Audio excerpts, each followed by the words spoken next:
Iya, kita akan lanjutkan diskusi kembali. Mas Nyarwi, menanggapi apa yang disampaikan oleh Mas Jarod tadi, akankah kemudian kode-kode ini mengarah kepada cawapres Mas Ganjar dimungkinkan juga seorang wanita? Anda membacanya seperti apa? Cawapres wanita? Ya, kalau dari berbagai variabel ya, kriteria elektoral maupun tokoh-tokoh yang dinominasikan elit partai misalnya, itu kecil kemungkinan ya.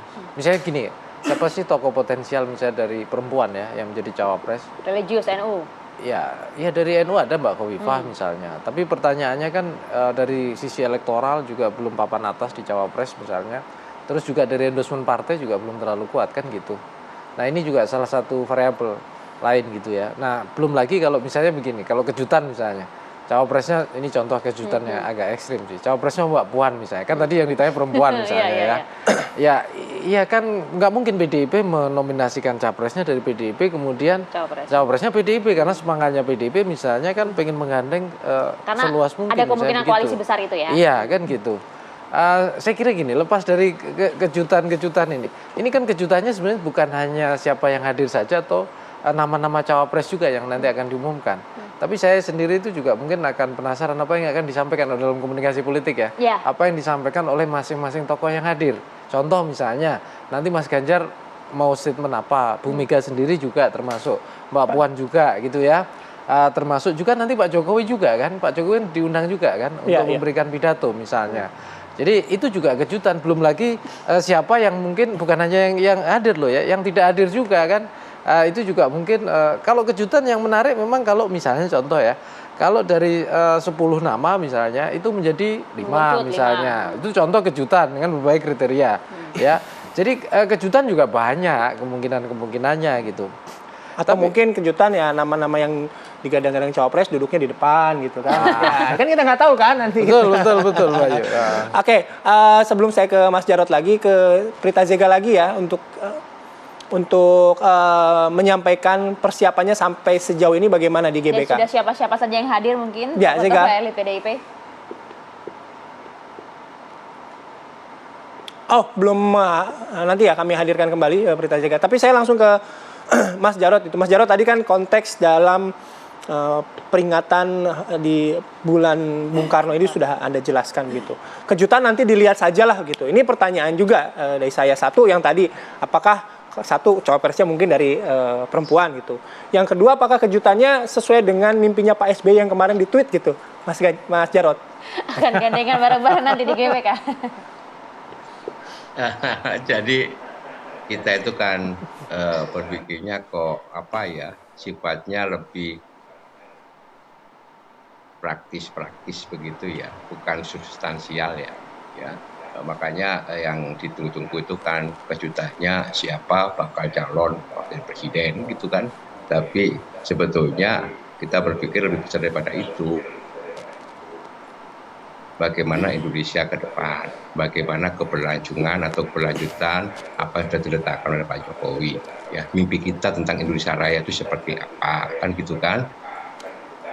Kemudian bagaimana itu diterjemahkan di dalam konsolidasi internal ini ya, konsolidasi akbar rangka puncak hari peringatan Hari Bung Karno.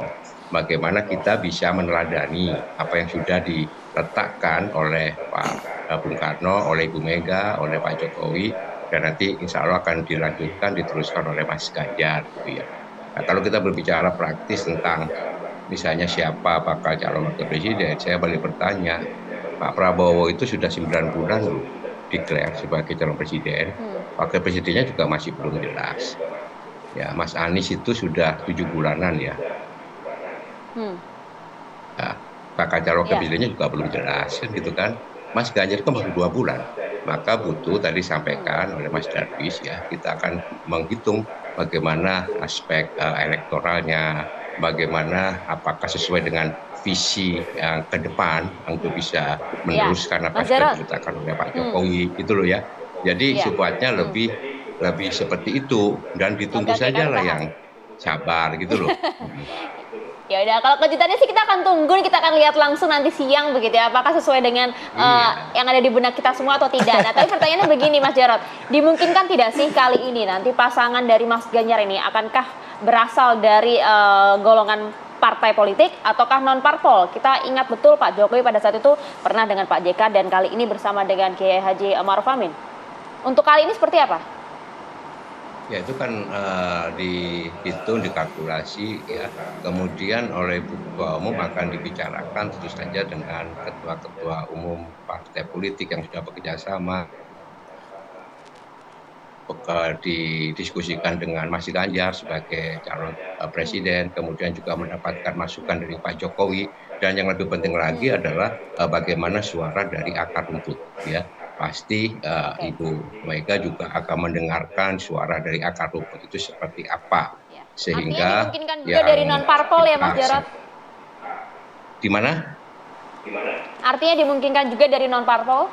Oh ya, semuanya dimungkinkan, ya, akan dimungkinkan, sangat dimungkinkan. Kan tidak bisa sendiri. Sangat dimungkinkan. Kita tidak bisa sendiri bangun bangsa kita ini. Kita butuh persatuan karena tidak ada satupun partai politik yang bisa memperoleh suara dukungan di parlemen 50% persatu. Kita butuh pemerintahan yang kuat tentunya, ya, eksekutif yang betul-betul didukung kuat dengan legislatifnya. Pak Jokowi bisa membangun 5 tahun ini dengan sangat baik dan bisa mengatasi pandemi COVID itu karena didukung oleh parlemen yang kuat. Itu lebih dari 70% kan gitu ya, sehingga benar-benar pemerintah ini stabil. Kita butuh stabilitas politik ya, bagaimana eksekutif dan legislatif itu betul-betul harus kokoh ya, kokoh karena sistem kita ke sistem presidensial ya. Nah, jadi itu kita butuh dukungan besar sebetulnya ya, kerjasama besar untuk membangun bangsa kita ini. Oke, baik.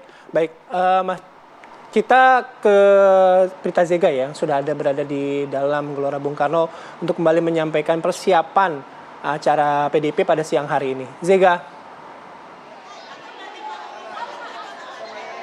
Ya Bayu, kesiapan untuk peringatan bulan Bung Karno di GBK saat ini sudah sangat matang. Di mana tadi sejak subuh ini sudah dipersiapkan oleh panitia, dan euforia di sini saya sangat merasakan sekali karena seperti di sini di tempat saat ini saya mengabarkan, ini adalah tempat standby-nya para pengisi acara nantinya, yaitu di mana dalam acara ini akan diisi oleh beberapa penari Nusantara yang akan membawa nanti tarian-tarian Nusantara secara medley. Dan saat ini pemirsa, saya sudah bersama, saya akan mewawancarai beberapa penari di sini, pengisi suara di sini. Halo Ibu, selamat pagi. Ya, selamat pagi.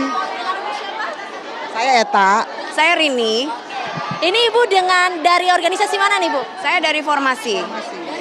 Ya. Nantinya akan ngisi acara apa nih Bu? Flash mob formasi. Iya. Diceritakan nanti ada tarian apa aja sih Bu? Nanti kita konsepnya adalah awalnya diawali dengan tarian Wanara, seperti tarian Hanoman yang koreografinya dibuat oleh Kagama. Setelah Wanara keluar, langsung flash mob Nusantara kita keluar. Flash mob Nusantara itu terdiri dari 7 lagu daerah, ya kan? Setelah itu baru disambung flash mob lagunya untuk Mas Ganjar dan Bung Ganjar. Iya. Berarti nanti ini untuk mendukung. Kenapa? Kita semua ini ikut semua. Iya. Ada berapa Bu? Ada 150. Iya, kurang lebih 100. Dengan berbagai tarian Nusantara ya Bu ya. Oke. Nah, sejauh ini persiapan yang sudah dilakukan apa nih Bu? Persiapannya kita sudah latihan ya, walaupun hanya kalau flash mobnya kita hanya 8 kali latihan. 8 kali latihan. Iya. Sekarang sudah siap untuk tampil ya? Siap. Tampil di depan Pak Presiden Joko Widodo ya? Siap. Oke, siap.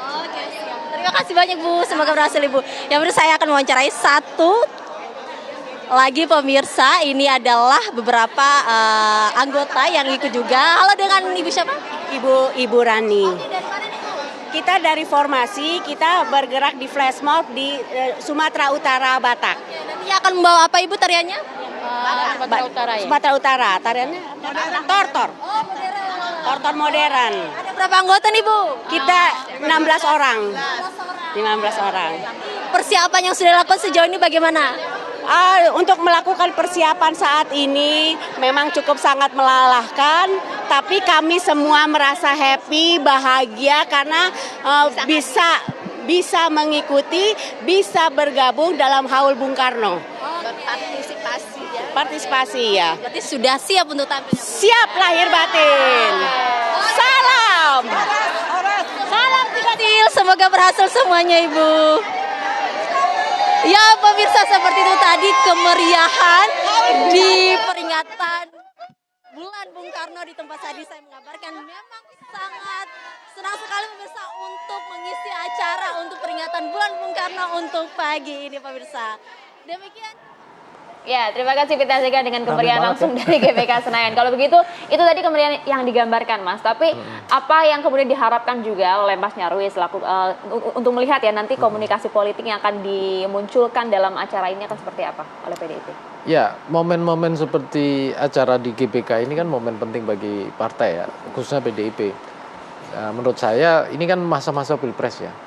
Publik juga akan menunggu-nunggu ya.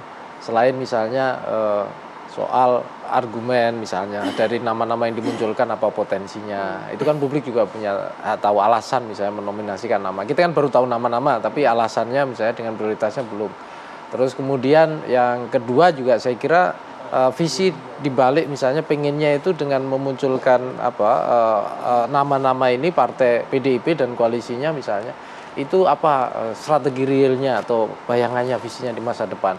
Tapi memang salah satunya ini juga ya, PDIP kan ini saya kira juga momentum juga ya. Biasanya memang acara konser-konser atau apa di GBK itu kan juga sudah lama dalam mengkaitkan dengan Pilpres itu sering terjadi gitu loh. Dan ingat ya Bayu ya, Maria, nama Gelora Bung Karno GBK ini kan luar biasa sejarahnya. Dari era dulu kemudian mengalami hilang namanya tahun 89, itu jadi Gelora Senayan, balik lagi zaman Gus Dur jadi Gelora Bung Karno. Nah makanya saya kira publik juga memorinya kuat ya. Dan PDIP bisa manfaatkan juga dengan partainya ini untuk memberikan penjelasan kira-kira arahnya kemana sih. Itu dia. Nanti kita tunggu ya siang nanti apakah memang arahnya sudah dimulai sekarang, tegasnya seperti apa nanti di GBK ya. Kita tunggu juga momen acara PDIP siang nanti. Mas Nyarwi terima kasih, Mas Jarod juga terima kasih. Mas Jarod, atas waktu. Hati-hati perjalanannya nanti ke GBK. Kita ketemu lagi nanti siang di sana. Oke. Ya pemirsa, ini adalah akhir perjumpaan kita di Apa Kabar Indonesia Pagi. Tapi sebelumnya kita coba ingin intip juga nggak?